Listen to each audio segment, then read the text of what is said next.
Welcome, everyone. This is Susan Lopresti. I am so happy to have you here with me today. Thank you for joining. I hope that I'm able to add some value to your day. Today, I want to share what it means to eat a plant-based whole foods diet. I want you to understand the benefits and how to go about making that transition. So first, let's look at the language. We're going to start by reviewing some definitions. Whole foods describes natural foods that are not heavily processed. So that means whole, unrefined, or minimally refined ingredients. Plant-based means foods that come from plants and doesn't contain animal ingredients such as meat or milk, eggs, or honey as well. And a whole foods plant-based diet is a lifestyle that is basically about eating mostly plants. It excludes or drastically reduces animal products. So no meat, dairy, eggs, and also processed, highly refined foods, such as bleached flours, refined sugars, and also oils. So that's also eliminated. The term vegan describes a lifestyle that excludes, as far as possible, all animal product for food, clothing, or any other purpose at all. And this includes, but it's not limited to, meat, fish, dairy, eggs, and honey. A vegetarian is more widely known as a lifestyle that excludes foods that consist of or have been used with the aid of products composed of or created from any part of the body of a living or a dead animal. It sounds so gross just to say that, right? This includes meat, poultry. It also includes fish and insects. And vegetarians typically will eat dairy and eggs. An omnivore is a person that eats food of both plant and animal origin. A carnivore follows a lifestyle that includes consuming meat. And you may be thinking that a whole foods plant-based diet is going to be hard work or boring, and that avoiding animal ingredients limits your options. But really think again, because this is your opportunity to become a more innovative cook. And as you try and you work with new ingredients, you're going to gain a deeper appreciation for food. And think of this experience as a flavor adventure. You may be asking yourself, well, why plant-based? And a ton of research has been done providing excellent scientific evidence that proves that many chronic diseases can be controlled or reduced or even reversed by moving to a whole foods plant-based diet. A book called The China Study, noted as the most comprehensive study of nutrition ever, shows that a plant-based diet can reduce the risk of type 2 diabetes, heart disease, and certain types of cancer and other significant illnesses. There's 3 categories of plant-based benefits that have been identified. So the first one is easy weight management. And what I mean by that is people who eat a plant-based diet tend to be leaner than those who don't. And the diet makes it easy to lose weight and keep it off as well, which is always the trick, right? Is to keep it off without counting calories. And I know that for me, I always hated to count calories. The second thing is disease prevention. So a whole food, plant-based eating can prevent, halt, or even reverse chronic diseases, including heart disease and type 2 diabetes. A lighter environmental footprint. A plant-based diet places much less stress on our environment. And let's go over some of the disease prevention benefits in more detail. A healthy heart. One of the most well-known benefits of a whole food plant-based diet is increased heart health. Did you know that a plant-based diet is the only diet proven to prevent and reverse heart disease. No other diet can make that claim. Researchers have been studying the benefits of plant-based diets since the early 1980s. Recent research presented during the 2017 American Heart Association scientific sessions revealed that the plant-based diet could reduce the risk of heart failure by 42% among people who have no history of heart disease. Another study found that participants who consumed a plant-based diet even showed a reversal of coronary artery disease. Protective factors are attributed to both the quality and the types of food consumed. For example, a study published in the Journal of American College of Cardiology found that among 200,000 participants who followed a healthy plant-based diet rich in vegetables, also fruits, whole grains, legumes, and nuts, had a significantly lower risk of developing heart disease than those following a non-plant-based diet.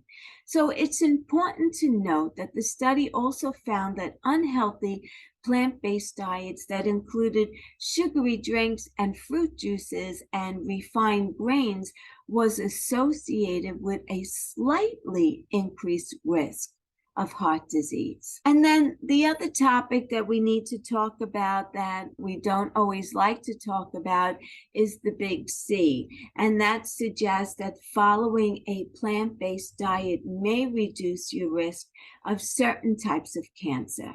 And there are two important factors to know when discussing cancer. First, cancer cells thrive on a high sugar environment. When the cells are starved by reducing sugar, they cannot flourish.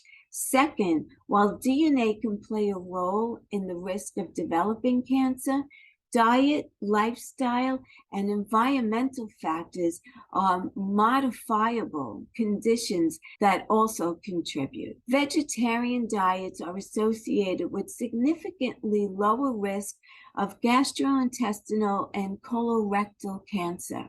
Did you know that the American Cancer Society recommends that cancer survivors follow a plant-based diet that are high in fruits, vegetables, and unrefined grains, while at the same time being low in red and processed meats, refined grains, and sugars? Research has shown that a plant-based diet positively affects survival in cancer of breast, colon, prostate, and skin, which is melanoma. A whole foods plant-based diet can help reduce inflammation, boost your immune system, and decrease body weight, all of which attributes to reducing cancer risk. Diabetes prevention. A whole foods plant-based diet can help reduce inflammation, boost your immune system, and decrease body weight, all of which are attributed to reducing cancer risk. Diabetes prevention, let's look at that. Adopting a whole foods plant-based diet may be a useful tool in managing and reducing your risk of developing diabetes. Countless studies have examined the effects of diet and diabetes. The results are very promising. Let's take a look. A study of more than 200,000 people published in a peer-reviewed weekly medical journal found that those who adhered to a healthy plant-based eating pattern had a 34% lower risk of developing diabetes than those who followed an unhealthy non-plant-based diet. Similarly, a study published in Diabetes Care demonstrated that plant-based diets were associated with nearly a 50% reduction in the risk of developing type 2 diabetes compared to non-vegetarian diets. There's also good news for people with diabetes. A study published in Cardiovascular Diagnosis and Therapy found plant-based diets have been shown to improve blood sugar control in people with diabetes. Let's look at a plant-based diet and your brain. Plant-based eating is associated with many health benefits, and the brain is no exception to that. Plant-based diet appears to influence both mental health and cognitive function positively. Higher levels of antioxidants in the blood from plant sources have been associated with a significantly lower risk of depression and lower suicide rates as well. In both cross-sectional and interventional studies, vegetarians showed fewer symptoms of depression, anxiety, stress, and mood disturbance than omnivores. The higher levels of antioxidants are also attributed to slowing the progression of Alzheimer's disease and reversing cognitive deficiencies. Countless studies report an association between higher intakes of fruits and vegetables and reduction in cognitive decline. A meta-analysis, which is a review of several different studies of a similar subject, found that eating more fruits and vegetables led to a 20% reduction in the risk of developing cognitive impairment or dementia. The analysis reviewed 9 studies, including over 31,000 people. Those are stunning results. The benefits are pretty astonishing, right? I could go on all day about sharing scientific-backed benefits of whole foods plant-based diet, but I think that you really get the picture. If anyone here has any questions, you could always reach out to me at susanlopresti.com. That's www.susanlopresti.com. You can also schedule a free 30-minute health session with me. So go to my website, www.susanlopresti.com. I'm going to get into how to make this lifestyle transition to a whole foods plant-based diet as easy as possible. Switching to a plant-based diet, it can be a little bit intimidating at first. And so instead of focusing on what you shouldn't be eating or foods to avoid, I want you to have the focus on the good stuff that you should be eating. And here's a quick overview of the major food categories that you'll enjoy on a plant-based diet. So for example, looking at fruits, any and all types of fruits are available to you. The same with vegetables. Plenty of veggies. You could eat as many veggies as you want, regardless of what they are. The key here with this is also, if you're trying to lose weight, you want to be mindful of how you're cooking your veggies. So ideally, you could steam them with a little bit of olive oil and maybe balsamic vinegar or red wine vinegar or apple cider vinegar, or you may want to use coconut oil. Whatever your choices are, you want to be sure that you're being mindful, that you're not adding a lot of extra calories if you're also trying to lose weight. So veggies, peppers, corns, avocado, lettuce, spinach, kale, you name it, it's yours. Whole grains, cereals, and other starches in their whole form. We want them in their whole form. So such grains as quinoa and brown rice, millet is great, whole wheat, oats, barley, even popcorn is a whole grain. And then what about legumes? Legumes are great. Beans of any kinds, plus lentils and any kind of similar ingredients that you want to pick from the whole legumes family. Don't worry, there's so much more than what I've listed above. That's just a little snapshot of any and every fruit and vegetable that you could think of is on your list of things to eat. So let's talk about health goals. Success in any aspect of life comes down to setting a goal. And here are some tips for establishing an achievable goal for yourself. So first of all, you need to become aware of your need, right? And then you want to envision that outcome. And you want to set the intention, focus on the goal, take action to achieve the goal, because you always need to take action, right? And then Have faith that if you set the intention and the focus and you take action, you will reach your goal and the outcome that is best for you. You may want to start big and then create stepping stones, so smaller goals to achieve the bigger picture goal, right? So for example, where do you want your health to be 10 years from now? And so this is your big picture goal. From here, you want to create smaller goals that will enable you to reach that ultimate goal. And one way to do that is through SMART goal setting. And so what do I mean by that? So here's the acronym: SMART. S, specific. M, measurable. A, achievable. R, rewarding. And T, timely. Remember, any goal worth achieving is a goal that's worth working towards. If any of you are having trouble establishing your SMART goals, please don't hesitate to reach out to me and we can talk about how to develop your SMART goals. And that could be your 30-minute free health coaching session with me. So don't hesitate to reach out. We could develop your SMART goals together. Now I want to go on to talk about kitchen prep. Once you have a goal planned out, you'll want to prepare your kitchen to help to keep you on track. And this means you want to be removing the foods that are on your list that you're not going to be eating.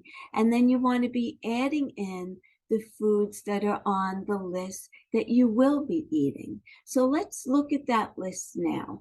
And it's going to consist of greens, fruits, water, lemons, vitamins, legumes, nuts, seeds, and herbal teas. And I'll talk about supplements in a little bit. The things on your don't want list are sugar and sugar substitutes, caffeine, dairy, meat, processed foods, and soda. And we want to look at what a well-stocked pantry will help you with. So it will help you along your road to success. You may eventually also want to invest in a juicer or a blender or a food hydrator. And these are all nice to have, but they're really not necessary for getting started.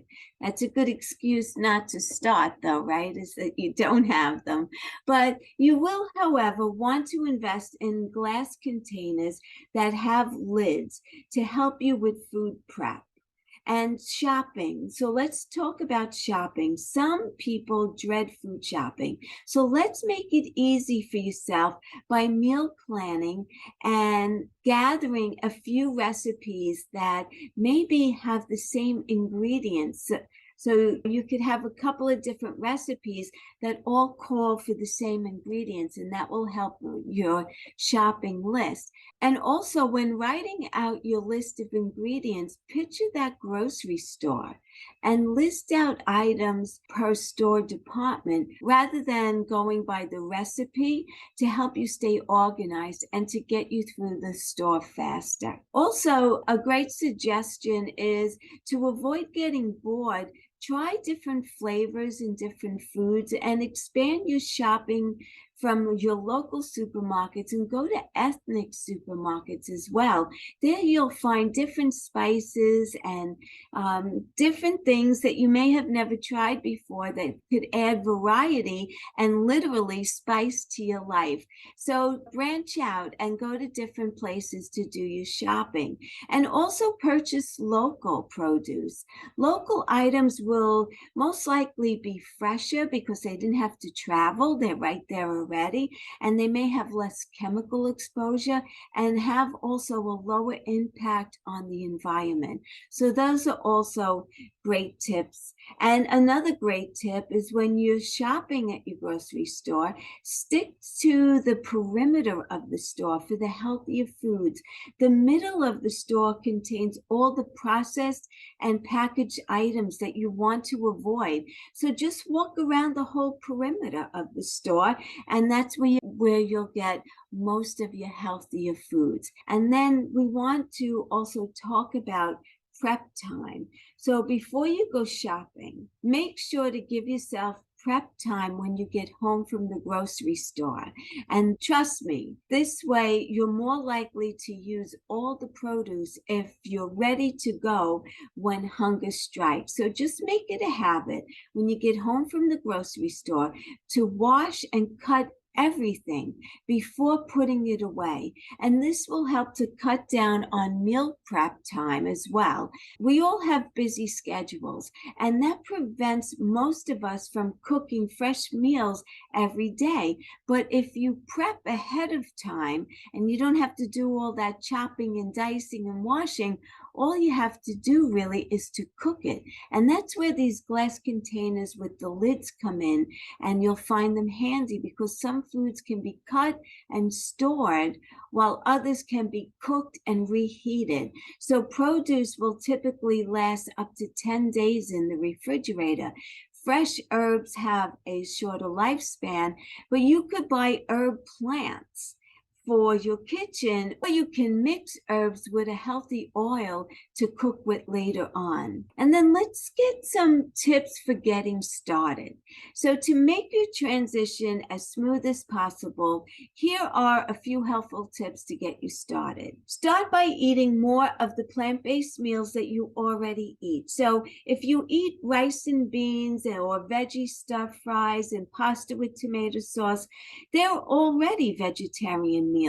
And then sift through all your current food routine and pick out all the meatless meals that you already enjoy. So now you already have like a little bit of a base of foods that you could eat, and then shift the balance, right? So when eating a meal that you enjoy with meat, add a substitute to that meat. So if it calls for chopped meat, maybe you want to put some beans in there. You don't have to give up your favorite animal foods immediately. That's another thing that I really want you to know. If you want to cut back on animal products, you could just add in more of the plant-based proteins and sort of wean off of the animal-based proteins if you want to try that. Once you start eliminating those animal proteins from your diet, you'll get accustomed to eating less and less, and sooner or later you may actually find yourself as a plant-based eater. Another thing is that when you're around friends, you may have a little bit of a challenge around you if you go to someone's house. So you may want to start talking to your friends about what you're planning to do and invite friends to maybe join you. You know, there may be a friend of yours in your friend group that says, you know what, gee, my doctor's been telling me that I have high cholesterol. Maybe I should try eliminating animal proteins from my diet and see if my cholesterol levels will go down. So you never know in talking to friends and family who may have also been thinking about cutting animal protein from their diet. Get a little group going if you want. In the notes, I'm going to share some plant-based recipes. So I have a burrito bowl recipe. I also have easy Thai noodles that I'll be giving you, and a salad recipe as well.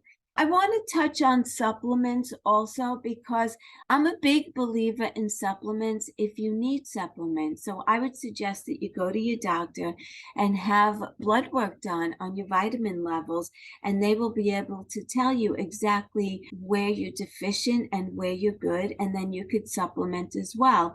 But what I feel also is important is that when you do change to a plant-based whole foods diet, you will be getting many, many nutrients when you change to this type of a diet because you're eating all kinds of nutrient-rich foods on a daily basis. Every food that you put in your mouth is either a fruit or a vegetable of some kind and a plant-based protein. You're basically getting all the nutrients that you need. But if you're vitamin deficient in anything, then of course I would recommend supplementation. So Let's talk about greater nutrition. Whole foods are complex, containing a variety of micronutrients that your body needs, and also essential fiber. Whole foods such as whole grains, fruits, vegetables, and legumes provide dietary fiber, which is necessary for a healthy diet. And then protective substances. Whole foods contain other substances that are necessary for good health. For example, naturally occurring elements called phytochemicals and antioxidants can be found in all fruits and vegetables, and they're what helps against aging. Those are antioxidants. They help prevent oxidative stress and cause aging. And then stay motivated. As you continue to switch to a whole foods diet, you want to make sure that you check in with your goals. This will help you to keep motivated, and you may find that your goals change over time, and that's totally okay. You can adapt to your new goals, right? That's the key to staying motivated. And I know that switching to a whole foods plant-based diet can seem very daunting. So at any time that you need a little bit of help, you could always reach out to me. You can leave me a message here, or you can email me at susan@susanlopresti.com, and also go to my website, www.susanlopresti.com. Again, thank you so much for being here with me today. I so appreciate your valuable time. I hope that I was able to add some value to your day. And until the next time, stay well, be happy, and bye for now.